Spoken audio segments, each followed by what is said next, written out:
Fan காத்து அடிச்ச உடனே பேப்பர் பரமனோட பக்கத்துல போய் விழுகுது.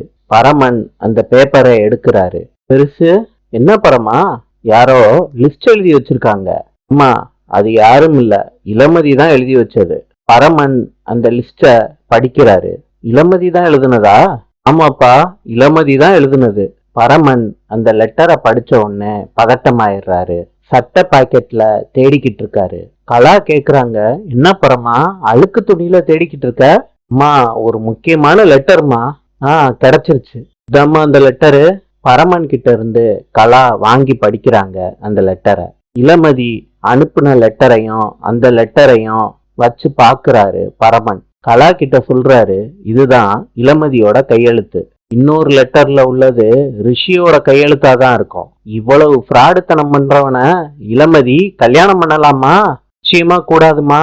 சொல்லிட்டு பரமன் வேகமா நடந்து போறாரு.